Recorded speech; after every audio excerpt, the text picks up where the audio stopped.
Так, нарешті прийшли мої кабелі з AliExpress.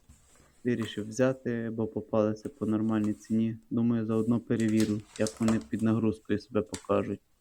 Чи є сенс брати на 240 Вт, якщо нагрузка до 100, чи буде менше падіння напруги на них.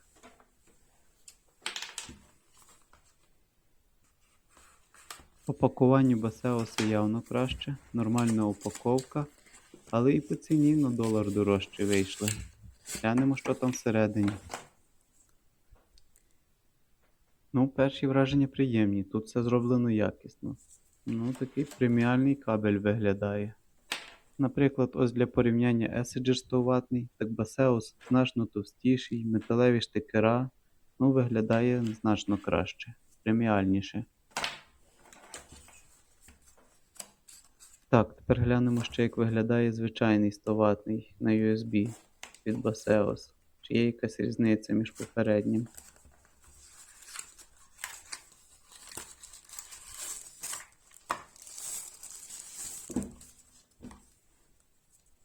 Ну, тут по матеріалах різниці ніякої немає. Відрізняється тільки тим, що тут USB звичайний.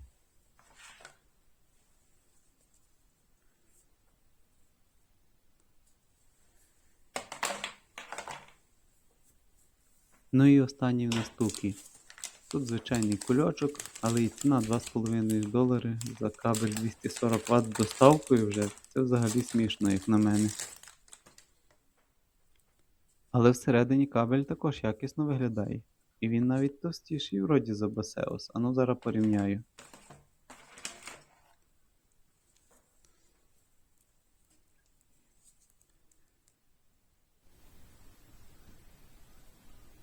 По матеріалах всі ці три кабеля аналогічні, не відрізняються нічим, тільки трішки виглядом. Ну і як бачите, на 240 штикера значно більші, ніж на 100 Вт. Вигляд це добре, але найголовніше, як вони себе покажуть під нагрузкою. Заодно ще порівняю з моїми старими. Type-C протестую на 3 і на 5 амперах. Глянемо, яке падіння напруги буде. Відно, чим менше падіння напруги, тим менший опір кабеля, тобто якісніші матеріали. Першим протестую Essager на 100 Вт. Коли монтував відео, замітив ось цей показник BAT-RES. Він якраз і по суті показує опір кабеля. Так як в нас умови завжди однакові, міняються тільки кабелі, тож будемо його вважати, що це опір кабеля. Як бачите, для Essager в нас напруга показує 1976 і опір 71 мОм. Якщо поділити падіння напруги на струм, то якраз і вийде ось цей опір.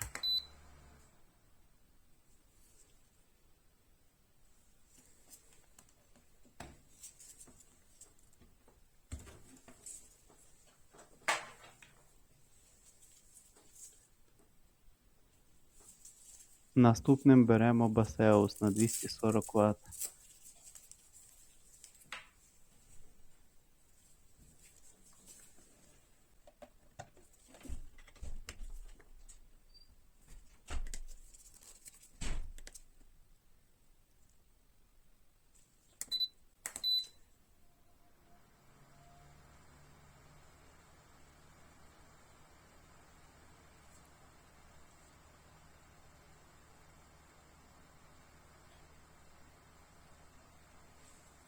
Басеус показав себе краще. 53 мОм і 1984 відповідно.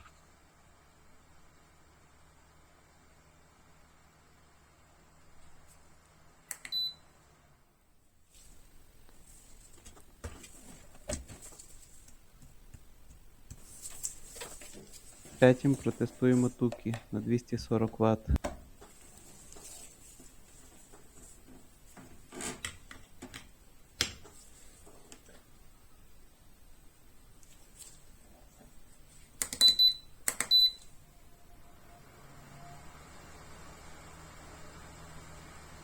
Ого, неочікувано. Тут взагалі мінімальне падіння напруги. І гляньте на опір, біля 10 мОм. Виходить, що на даний момент це найкращий кабель, який в мене є.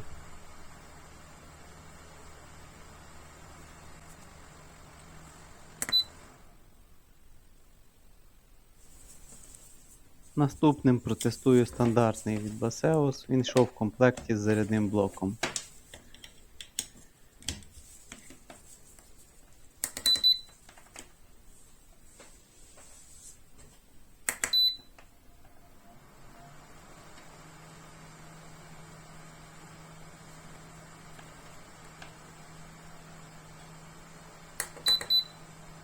Тут виходить 48 мОм і 1987. Виходить, що він навіть кращий, як цей на 240 від Baseus. А ну візьмемо його ще раз, перевіримо.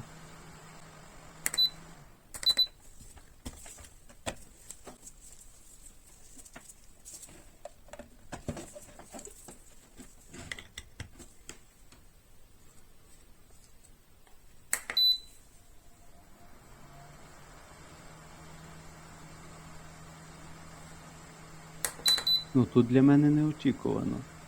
Фірма та сама, кабель потужніший рахується, але по опорі він гірший. Падіння напруги на ньому більше. Виходить, що він товстіший тільки за рахунок ізоляції. І все, щоб витримати 48 вольт.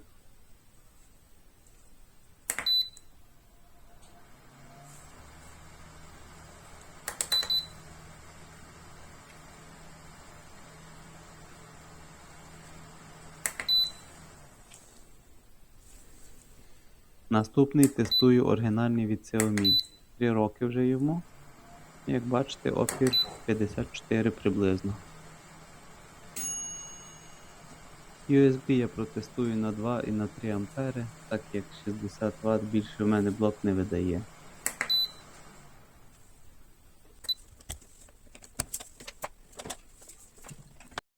Наступний буде ніби оригінал від Xiaomi, куплений на AliExpress.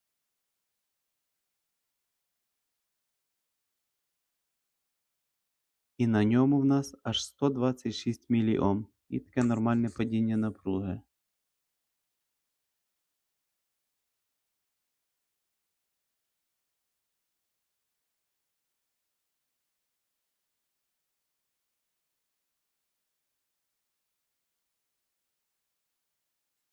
Останнім протестуємо новий, який я купив від Baseus на 100 Вт.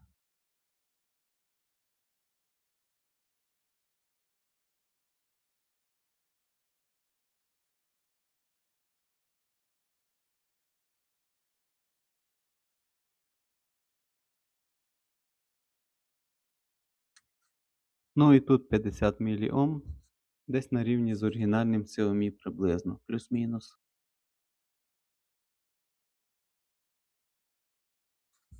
Згадав, що в мене є ще один 100 ватний від Baseus. Я ним вже рік чи два користуюся, точно не пам'ятаю. Перевіримо ще його характеристики.